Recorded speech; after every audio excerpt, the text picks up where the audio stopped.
Friends, welcome to great Indian खजाना।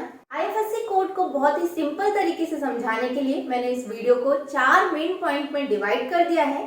तो बस आपको ये 4 पॉइंट समझने हैं, आपको आईएफएससी कोड के बारे में बहुत ही आसानी तरीके से पूरी जानकारी मिल जाएगी। और साथ ही साथ कुछ बहुत ही इंपॉर्टेंट पॉइंट्स जानेंगे, जिसे जानने के बाद अक्सर हम आईएफएससी कोड लिखने में जो गलती कर देते हैं वो गलती नहीं करेंगे। सबसे पहले जान लेते हैं आईएफएससी कोड की फुल फॉर्म क्या है।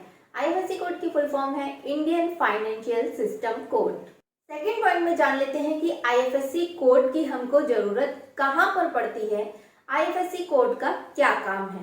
तो जब भी हम किसी एक बैंक के अकाउंट से किसी भी दूसरे बैंक के अकाउंट में नेफ्ट, आरटीजीएस या आईएमपीएस के द्वारा पैसे ट्रांसफर करते हैं, तो हमें जिसके अकाउंट में पैसे ट्रांसफर करने हैं उसके अकाउंट नंबर के साथ साथ आईएफएससी कोड भी पता होना जरूरी है। क्योंकि नेफ्ट, आरटीजीएस या आईएमपीएस से पैसे ट्रांसफर करते टाइम हमें जिसके अकाउंट में पैसे भेजने हैं उसके अकाउंट का अकाउंट नंबर, उसका नाम और साथ साथ उसका आईएफएससी कोड डालना भी जरूरी होता है। यहाँ पर ये बात ध्यान रखने वाली है कि एक बैंक अकाउंट से किसी दूसरे बैंक के अकाउंट में, मान लीजिए आपका अकाउंट है स्टेट बैंक ऑफ इंडिया में, तो स्टेट बैंक ऑफ इंडिया को छोड़कर अगर किसी दूसरे बैंक यानी bank of Baroda, Punjab national bank, ICICI bank, मतलब कोई भी एसबीआई के अलावा कोई भी दूसरा बैंक, अगर उसमें आप पैसे ट्रांसफर कर रहे हैं नेफ्ट, आरटीजीएस, आईएमपीएस का इस्तेमाल करके, तो फिर आपको उस बैंक अकाउंट के आईएफएससी कोड की जरूरत पड़ेगी। थर्ड पॉइंट है आईएफएससी कोड क्या है। ये बहुत ही इंपॉर्टेंट पॉइंट है।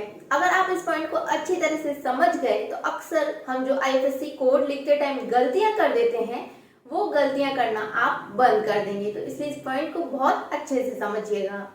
आईएफएससी कोड 11 डिजिट का अल्फा न्यूमेरिक कोड होता है।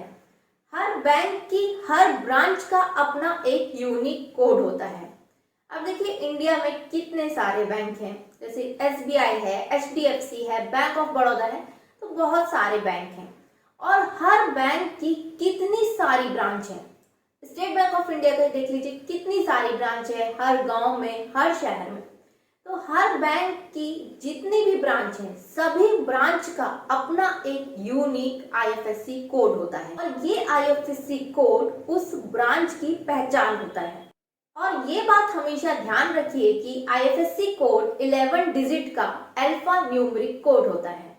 इसमें जो शुरू के 4 डिजिट होते हैं वो हमेशा अल्फाबेट होते हैं और ये बैंक को रिप्रेजेंट करते हैं। इसमें जो 5th डिजिट होता है वो हमेशा 0 होता है। ये बात आपको अच्छी तरह से समझ लेनी है कि आईएफएससी कोड का 5th डिजिट हमेशा 0 होता है। कई बार हम क्या गलती करते हैं, 0 की जगह उसको ओ समझते हैं और आईएफएससी कोड इंटर करते टाइम हम बार बार उसको ओ डालते हैं और हमारा आईएफएससी कोड गलत हो जाता है। और जो लास्ट के 6 डिजिट होते हैं वो आपके न्यूमेरिक भी हो सकते हैं और अल्फाबेट में भी हो सकते हैं। अब जैसा कि आप अपनी स्क्रीन पर देख सकते हैं, आपको एक आईएफएससी कोड दिख रहा है SBIN 00135000, जिसमें SBIN जो शुरू के 4 डिजिट हैं वो बैंक को रिप्रेजेंट करते हैं। ये स्टेट बैंक ऑफ इंडिया का आईएफएससी कोड है। 5th डिजिट 0 है और लास्ट की जो 6 डिजिट हैं वो बैंक की ब्रांच को रिप्रेजेंट करते हैं। वहीं आप सेकेंड एग्जांपल में देख सकते हैं BARB 0FORTAP, जिसमें जो शुरू के 4 डिजिट हैं BARB, ये बैंक को रिप्रेजेंट कर रहे हैं। ये बैंक ऑफ बड़ौदा का आईएफएससी कोड है। 5th डिजिट 0 और जो लास्ट के 6 डिजिट हैं FORTAP, ये बैंक की ब्रांच को रिप्रेजेंट कर रहे हैं। तो पहले वाले एग्जांपल में आप देख सकते हैं एसबीआई वाले में जो लास्ट के 6 डिजिट हैं वो न्यूमेरिक में है और बैंक ऑफ बड़ौदा वाले में जो लास्ट के 6 डिजिट हैं वो अल्फाबेट में है। और खास तौर से बैंक ऑफ बड़ौदा में क्योंकि आईएफएससी कोड अल्फाबेट में है, तो जो बीच का 5th डिजिट 0 है उसमें ज्यादातर हम गलती करते हैं, उसको ओ समझते हैं। तो ओ नहीं, 5th डिजिट हमेशा 0 रहेगा, इस बात का आप ध्यान रखिए। 4th पॉइंट है कि आईएफएससी कोड आपको पता कैसे करना है। तो आप बहुत ही आसानी से अपना आईएफएससी कोड पता कर सकते हैं।